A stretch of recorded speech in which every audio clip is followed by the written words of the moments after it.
नमस्कार, मैं हूं विशाल यादव। अपराध खत्म करते करते भाजपा ने एक अपराधी को मुख्यमंत्री बना दिया। 9वीं फेल लोगों को रास नहीं आया, मोदी जी ने 7वीं फेल को बिहार का मुख्यमंत्री बना दिया। दोस्तों, सभी लोगों को मालूम है कि नीतीश कुमार का इस्तीफा हो जाने के बाद सम्राट चौधरी को मुख्यमंत्री बनाया गया है और सिर्फ मुख्यमंत्री नहीं बल्कि बहुत बड़ी जिम्मेदारी दे दी गई है सम्राट चौधरी को। खबर यहां तक आ रही है कि 29 मंत्रालय अकेले सम्राट चौधरी को दे दिए गए। दोस्तों, हम सभी लोगों को मालूम है कि सम्राट चौधरी पर लंबे समय से आरोप लगते चले आए हैं। कोई उन्हें हत्यारा बता रहा है, कोई रेपिस्ट बता रहा है, कोई क्या बता रहा है, कोई क्या बता रहा है, जबकि सम्राट चौधरी बता रहे हैं कि हाँ, 2 आपराधिक मुकदमे हमारे ऊपर चल रहे हैं। बाकी किसी मामले में अपराधी तो साबित नहीं हुए सम्राट चौधरी, ये सच्चाई है। लेकिन लोग तरह तरह की बातें कर रहे हैं कि एक अपराधी को बिहार का मुख्यमंत्री बना दिया गया। और खबर यहां तक आ रही है कि बिहार में बहुत बड़ा बवाल होने जा रहा है। जी हां, बिहार में बहुत बड़ा बवाल होने जा रहा है, क्योंकि दोस्तों लगभग सालों साल, कई साल हो गए, इतिहास में पहली बार बिहार में बीजेपी की सरकार बनी है। इतिहास में पहली बार बिहार का कोई नेता मुख्यमंत्री बना है।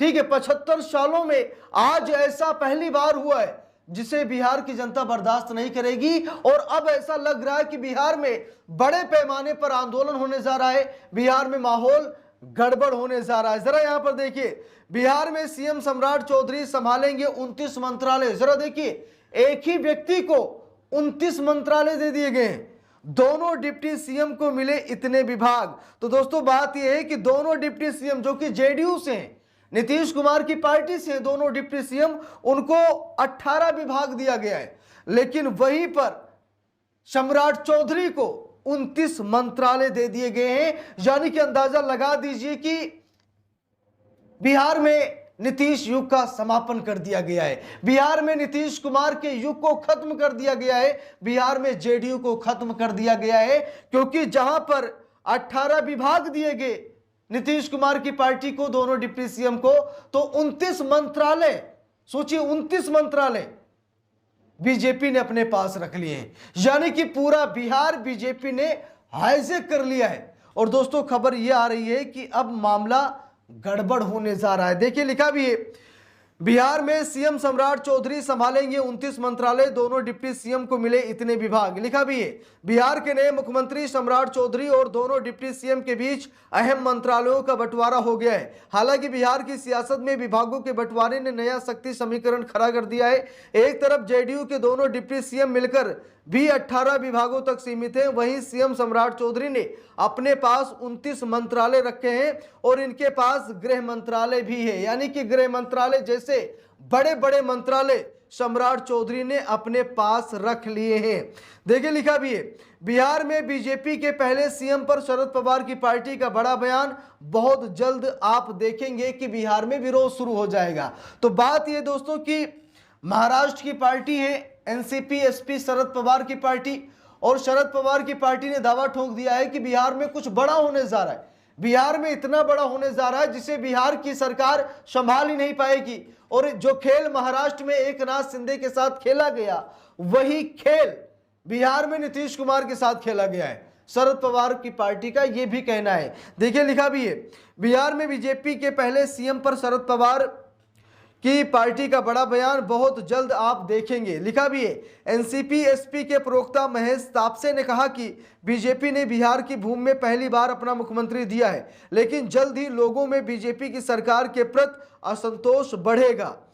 लिखा भी है, शरद पवार की पार्टी एनसीपी एसपी के प्रवक्ता महेश तापसे ने बिहार में बीजेपी के मुख्यमंत्री बनाए जाने पर अपनी प्रतिक्रिया दी है।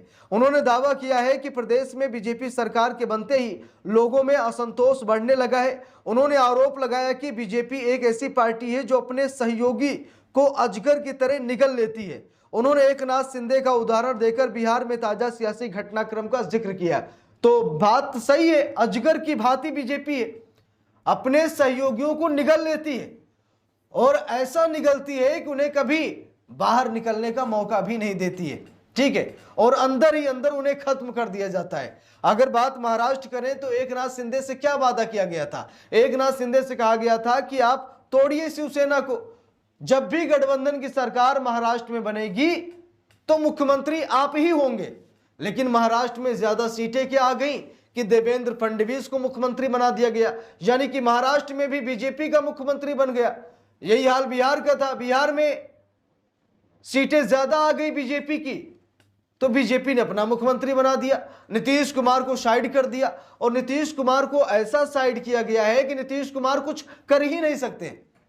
अब देखिए खबर में लिखा भी है, एनसीपी एसपी के प्रवक्ता महेश तापसे ने कहा कि भारतीय जनता पार्टी बिहार की भूमि में पहली बार अपना मुख्यमंत्री दिया है। मैं ये कहूंगा कि बिहार की जनता, किसान बहनें राजनीतिक रूप से बहुत जागरूक और सक्षम है। बहुत जल्द आप देखेंगे कि बीजेपी की सरकार की नापसंदी बिहार में शुरू हो चुकी है। बिहार में नीतीश कुमार का दूसरा एकनाथ शिंदे बनाया गया, लिखा भी है। उन्होंने आगे कहा कि बीजेपी एक ऐसी पार्टी है जो अपने सहयोगी दल को अजगर की तरह निगल लेती है। आपने महाराष्ट्र में एकनाथ शिंदे जी को मुख्यमंत्री बनाया, साल भर तक उनके माध्यम में शिवसेना को तोड़ने का काम किया। उसी प्रकार दूसरा एकनाथ शिंदे बिहार में नीतीश कुमार को बनाया गया है और उन्हें हटाया गया। लेकिन मुझे लगता है कि बिहार की जनता इसका विरोध करेगी, इनका प्रशासन फेल होगा, क्योंकि इस सरकार के पास सेकुलर वैल्यू नहीं होने वाली है। बिहार में पहली बार बीजेपी से मुख्यमंत्री हुआ है, लिखा भी है। बिहार के मुख्यमंत्री के रूप में शपथ ग्रहण करने के तुरंत बाद बुधवार यानी 15 अप्रैल को सम्राट चौधरी मुख्य सचिवालय स्थित मुख्यमंत्री कार्यालय यानी सीएमओ पहुंचे और जरूरी औपचारिकताएं पूरी करने के बाद चौधरी ने पदभार संभाल लिया है। इस दौरान उन्होंने कुछ महत्वपूर्ण फाइलों पर हस्ताक्षर किए और वरीय अधिकारियों के साथ राज्य के विभिन्न प्रशासनिक मुद्दों पर बैठक की। राज्य के इतिहास में यह पहली बार है जब बीजेपी के किसी नेता ने मुख्यमंत्री पद संभाला है। तो दोस्तों सही है, इतिहास में कभी भी बिहार में बीजेपी का मुख्यमंत्री नहीं बना और ना ही कभी बनता, यह भी सच्चाई, कभी ना बनता। लेकिन नीतीश कुमार की चालाकी महंगी पड़ी। और दोस्तों कहते भी हैं, कौवा कितना भी चालाक क्यों ना हो, बैठता है कहां? आप लोग कमेंट करके बताइए। ठीक है, वही हाल हुआ। नीतीश कुमार बड़े चालाक बन रहे थे, बढ़िया आरजेडी के साथ सरकार चल रही थी, लेकिन इन्हें नरेंद्र मोदी नजर आए और मोदी में भगवान नजर आए और जाकर के बिहार की आन बान शान जो है मोदी के पैरों पर रख दी। जब आन बान शान रख दी गई तो मोदी जी ने इसका फायदा उठाया।